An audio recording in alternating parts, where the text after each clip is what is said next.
Good evening and welcome to a guide which will go into the hit game Lethal Company. This will be a fairly simple breakdown of the game, really aimed towards beginning players. In this video I will swiftly discuss the core gameplay and talk about some of the maps and all of the monsters. With that said, let us begin. So the game is about you and your crew. You are a happy and totally freewheeling laborer for the company. Your way of making a living is to venture to distant moons and collect worthless junk. Each game will consist of 3 in-game days. During these days you will have to meet the profit quota. As of version 50, there are 4 levels of moons. The first level consists of experimentation, the newbie moon, which is usually quite safe for beginners but has low scrap available. Assurance, which has a bit more monsters but also has a lot more scrap available. And Vow, a forested moon which is a bit trickier than Assurance.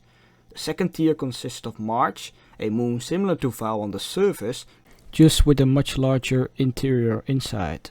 It also has Offense, a moon similar to Assurance, just kinda different, and the recently added Adamant, which has become the go-to moon of me and the boys. The third level of moons are much more dangerous and require a certain amount of money to be able to visit. These include Rent for 550 and Dime for 600. 2 snowy moons which will be a bit difficult to navigate on your first time around.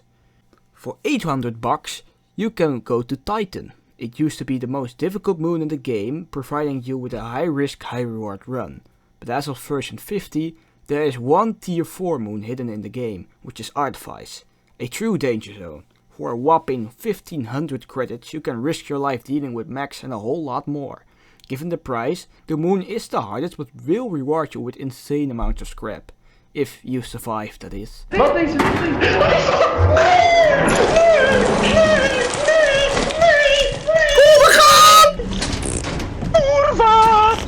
There are currently 2 secret moons in the game, Embryon and Liquidation. Embryon is a hidden moon which has a cost of 150. It is small but also quite dangerous as it used to be the home of the old bird mechs. Liquidation seems to be in development and is not accessible as of writing the script. Before you pick up your moon, check out the terminal and its shop. You can buy helpful tools such as walkie-talkies, flashlights and shovels and even jetpacks, which will assist you on the job. These will land on the surface of the moon and do not miss their delivery. So, once you've landed on a moon and made your way to either the main entrance or the fire exit, you'll be greeted with either a factory or manor layout. Each moon has an interior they favor, but believe it or not, it is actually possible to even get a mansion layout on experimentation.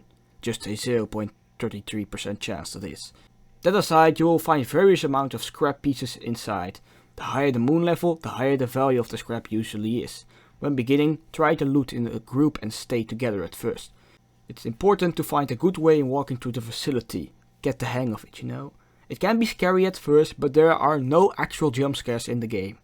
Technically you can get jump scared if you don't know what everything is, or you're just scared like me, but after you watch this video you'll know the drill. So, inside the facility you can find various monsters. All of these are unique and have their own mechanics. Let's begin with the friendlier monsters and slowly work our way up to the horrific stuff out of nightmares. Believe it or not every creature you will encounter will instantly try to kill you. The hoarding bug is, well, a bug which steals scrap. They can sometimes be found in large groups and won't attack you directly, only if you come too close or if you take the scrap from the nest. Another mostly passive monster is the spore lizard. These might look scary, but trust me on this one, they don't do much. Unfortunately, from here on out, everything you will encounter will try to kill you. Starting off with the hydro deer. These large slimes are invisible and if you step into them, you'll die. But given the fact that they are quite slow, you can easily avoid them. A bit less pleasant are the bunker spiders. These large spiders aren't fast, but they are quite tanky and can kill you in only 2 hits. When it does, it will take that player's body and cocoon it and guard it. The spider can only be killed with 5 shovel hits, which is a bit much, so be careful. Another tricky little bugger is the snare flea. It's a large arthropod and it hangs on ceilings. Once a player is close enough, it jumps and surprises his victim by face hugging it to death. Unless you play single player, then it will just get you down to critical. You can kill it with 2 shovel hits or by walking out of the facility and it will die instantly. One of the most disgusting and vile creatures in the game is the thumper. It It's supposed to be a creature of the same species as sharks, but these can actually walk on land. I don't know what evolution been doing, but they are completely deaf, so they only have eyesight. They are usually quite noisy, so you can hear them easily, and they will hunt down the player until they lost them out of sight, so rapidly turn around corners. That will help, and it takes 4 hits with a shovel to put them down. Jumping up the scale, there are also some messed up toy thingies. To start off, we have the nutcracker. This thing is quite dangerous and it will crack your nuts if you come too close. It wanders around until the alien eye inside of it comes out and scans the area for targets. To not get shotgunned, stay completely still whilst it is scouting. Once it is done, you can proceed with caution. If it does spot you, it will go nuts and try to kill you. But you can kill it too with 5 hits with a shovel. If you do kill it, you will gain access to the shotgun, which you can use too, and it's actually really strong. Furthermore, stay on the lookout for these masks. Comedy and tragedy masks are corrupt and will possess you if you put them on or if you hold them in your hands for too long. Mask employees can also spawn naturally and they are quite freaky. Ik kreeg hier. They will chase you, and if they touch you once, they will vomit and you will become possessed too. With 4 shovel hits you can take them out, but from what I've heard, they can actually get up after a while. But you must be careful, as mimics are one of the few enemies which can continue to chase a player even outside of the facility. To conclude the toys of horrors, we have the Jester. This thing is immortal, and my condolences if you have to deal with it. It spawns on the hardest moons, and at first it will follow a player around. After that it will spin and wind up until it pops out of the box, and it will proceed to hunt down every player in the facility. You cannot hide from it, as its AI knows where every player is. Once it's out of the box, leave the facility. If everyone left it, the Jester will go back into the box. Now we reach the 3 horsemen of horrors. The first one is our good friend the Bracken. Nicknamed Flower Boy, this thing is really scary. It's quite strong, but it only plays low profile, lurking in the shadows. You can easily spot its glowing white eyes. Once you make contact, just look at it for a second. This will scare the Bracken away, but don't stare at it for too long, cause then it will become angry and snap your neck. It usually steals your body after killing it and takes it away as bait for the next employee. Except when it doesn't. Bless me, fella! Always make sure to stay aware of your surroundings and watch your back when dealing with the Bracken. Only one can spawn and they can be killed with 3 shovel hits. Next up is the Ghost Girl. If you ever wanted to be chased by a girl, it's your lucky day. However, this girl doesn't like you one bit and will chop your head off. The Ghost Girl is the rarest enemy in the game, rarer than a girl chasing me in real life. Once it appears, it will choose a random player to hunt based on stuff like paranoia and who's holding the most valuable items. She plays and toys with her victims at first. She does heavy mouth breathing, sound distortion, talking, and she can flicker the lights. What's even more creepy is that it's only visible to one player at a time, the one she's haunting. If you see that the girl starts hopping towards you, your time has come and you'll be granted a free trip to the afterlife. A neat little trick to deal with the Ghost Girl is to hide at the ship. If you stand against the back wall while placing the terminal like this, the Ghost Girl will not spawn. Just like the Mimic, the Ghost Girl has the capability to continue stalking the player outside of the facility.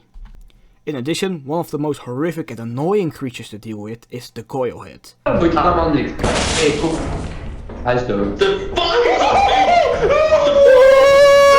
It works similarly to Weeping Angels from Doctor Who. You just have to stare at them to stop them from moving. Coilheads are invincible and therefore a pain to deal with. They are incredibly fast, so if you look away for just a second they can already be lethal. Once they kill someone, they will actually remove their arms and replace your head with a spring. Lastly, there's the Butler. This thing looks like a blobfish and it isn't all too scary. It roams around peacefully at first, but once a player is alone for too long, it will pull away its brew and pull out a knife. It takes 8 hits on multiplayer and 2 hits in single player to kill it. After that you can take its knife and use it as a weapon. It will also release masked hornets upon death, which will chase you and kill you if you aren't careful. They have similar mechanics to the bees. Nope, we ain't done yet. Once you collected your scrap and experienced some PTSD, you will realize that it's become dark outside. Outside the facility, even more monsters can spawn. All of these are incredibly dangerous. To start off, we have the baboon hawk. These half birds, half monkeys travel in groups of up to 15. They have their own nests and behave similarly to the hoarding bugs. They are a bit more aggressive and can take your scrap once you die, and your body as well. They take it back to their nests, which look like this.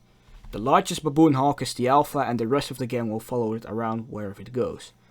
They take 4 shove hits to kill, but if they are in a large group, do not try to engage them, you look like a kamikaze pilot here. You can scare them off by doing a 1000 profit quota stare at them or by holding a sound prop or weapon. But contrary to popular belief, making macho noises and loud noises does not scare them away. Next up is the eyeless dog. These things only come out at night and they are completely blind, as the name gives away. They do hear incredibly well though, so shut your damn mouth for once when you're walking around them. Another free piece of advice is to crouch. They take 12 shove hits to kill, but honestly don't even try cause they can one hit you. In addition, there's also the forest keeper, named Giant. They are, well, giant. They are the counter opposite of eyeless dogs, as the giant is completely deaf but has an outstandingly sharp vision. Once it spots you, it will continue to chase you and then eat you. So crouch and hide as much as possible behind trees or hills. We also got a Dune reference here, with a big giant worm thingy. It is the year of Leviathan and these creatures are quite rare. I have only encountered these like once, twice tops. They first make a loud noise followed by a ground rumbling before they jump high into the air and basically devour everything in the target area. If you are really heavy, you might have to drop some scrap, but at least you'll live. Furthermore, they are unkillable, and even if they were killable, I would have no idea how you would kill one.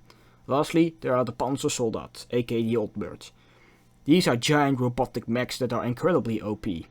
They activate after 1 PM and they kill pretty much anything that gets illuminated by their spotlight, which has a power output of 100,000 lumens, just a fun fact. Their main form of attack seems to be shooting rockets and blowing everything up, but they can also grab the player and cook it, or fly towards you and stomp you. They also make weird crying baby noises whenever they engage in attacks, which according to lore is some sort of alarm. It's actually really creepy. My advice is to always avoid them or leave early if necessary. You cannot kill or stun them, however they can kill all the other hostile mobs for you, so use that to your advantage. To wrap this video up, there are a few daytime enemies as well. Most of these are passive and won't do anything, like the roaming bugs or manticoils. They will just roam around and do nothing. One of the few helpful monsters in the game are the tulip snakes, unless you consider what the old birds do is helpful. These snakes spawn a lot on forested moons, a lot on adamants, and they can actually jump on you and lift you up into the sky.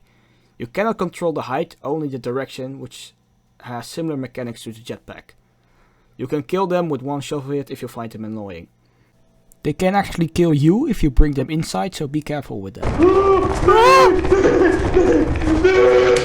Lastly, there are the Sicket bees. These are, well, bees that will kill you if you come too close to their hives. But these hives are actually scrap items, which can sometimes be worth quite a lot of money. If you get the hang of it, you can steal one on your own, but for beginners it is best to have one guy distract the bees and the other one of you take the hive back to the ship. Do not put it inside, as the bees will find their hive eventually and then you cannot get inside your ship anymore without dying. Put them on the balcony and once you take off, the bees will stay behind and the hive will be safe to secure. Also, make sure you stay aware of various traps you can find inside the facility. These include landmines, which will explode if you step onto them. Turrets, which will lock on to a specific player and only players, not monsters, and proceed to shoot you. And the newly added player traps, which, will crush you to death. Not a pleasant experience, trust me on that one. That's about it. See ya.